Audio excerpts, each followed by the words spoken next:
Good morning. Good morning. Good morning.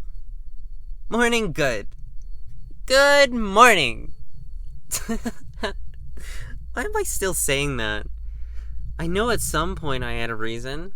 I had a structure based in the idea of a morning. Now it's a vestigial, like tonsils. No part of this is morning anymore. I'm not sleeping. There's no rising sun, no alarms, no light-piercing closed blinds, no tea. The only thing morning means is the beginning of a new tape. In that way, tapes form the days of this beautiful, horrible place. There's poetry in that. But what was a morning? In its original definition, it's, golly, let's struggle to recall. It's warm. It was summer the last time I remember. There's an alarm giving me the weather forecast on the news station. I got up, took off my pajamas, and changed into my clothes. I don't remember what they looked like, but I know I liked the way they feel. And the way they looked. They were too large for me. I know they were because all my clothes were. I've always been too thin. Like, way too thin to find something both in my size and something I liked. I don't mind the way they hung on me. It was comfortable. Made me feel protected. I made myself some tea and started the coffee pot for Malaysia. She used to drink tea too, but after college she had grown more fond of coffee. I remember every part of it now. I can feel the day playing out in my head. It's comforting to remember a life before this. Malaysia woke up later than me. I had made us breakfast. She sipped her coffee and told me about her dream. We had oatmeal with sliced fruit on top, blueberries and strawberries, and each half a banana sliced into bits. She liked it, I think. She didn't eat much. I told her I had a mass today, that Santano wanted her to come. It would end long before she had to get to the library. I think it spoiled her appetite. She rolled back and started searching through our little drawer of candles. She opened one and smelt it, then closed it and opened another. I tried to convince her. I told her surely she had seen how happy it made me, and that she should give it a try. It was far from the first time I had to ask her, but I think she saw the desperation in my voice. She looked to the candle. She held it as if almost she was asking it for advice before pensively setting it down. She shut the drawer and backed away. "I'll go," she said quickly before correcting herself. "Just this once, okay?" I remember the drive there. It was silent. I remember thinking the sky was so beautifully grim, but I don't remember what it looked like. I remember sitting in the back, uncharacteristic of myself, but a sacrifice I was willing to make for Malaysia's comfort.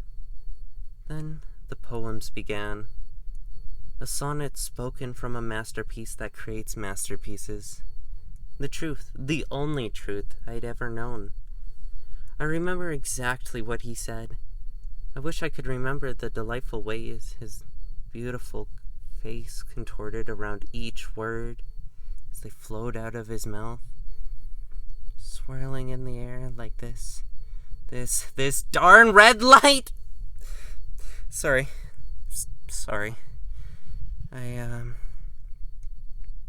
Malaysia got more tense as it went on, as the words shifted from speaking praise to the earth to speaking praise for its creature. Santano caught my eyes. I remember the string of tension that connected us, even from across the room, as he explained in even simpler and simpler terms, and hoped to enlighten my friend. He was so kind and gentle and sweet, and like grass cushioning your feet as you walked.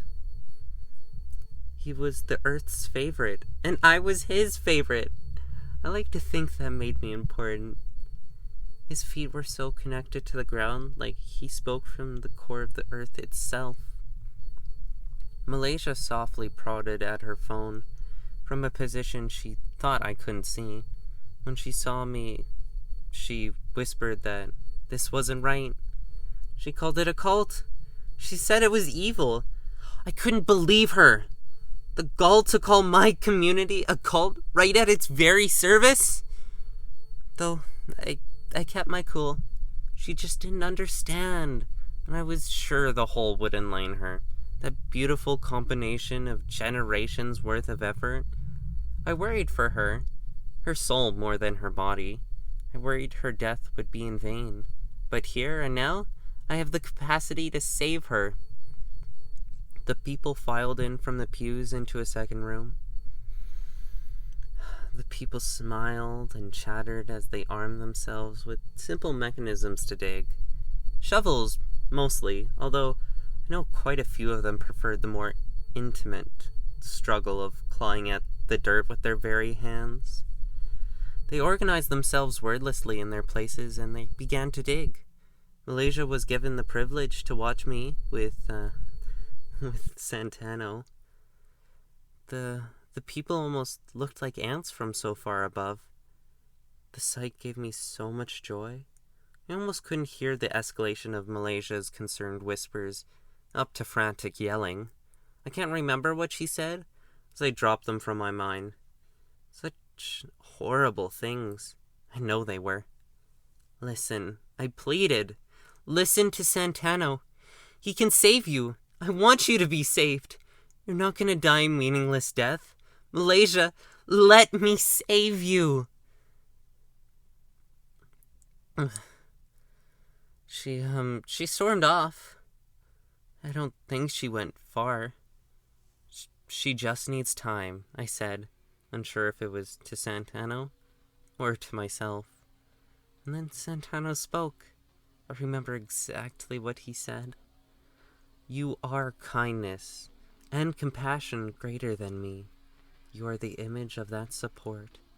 I see the deep desire to help in your eyes. But the same glint I recognize an anger I've never seen in you. I'm so happy you care so much for this cause. And I'm sure your conflict is hurting you, but you know what you need to do to save her. The people in the hole continued to dig as my soft cheeks were so gently caressed by the smoothness of his hands. I knew what I needed to do. For the community, for the earth, for me. He said to me, the spade in my hands sparkling in sharpness. And I knew what I needed to do. The spade fit perfectly in my clenched hand as I walked into the darkness. I knew what I needed to do. I always did. And the only thing is then I have the strength to admit it. And I walked to her, and I knew it. And I felt the blood pool, and I knew it was hers. Wasn't it the very same red dancing in this room now? I know what I did. I remember what I said, and I remember everything.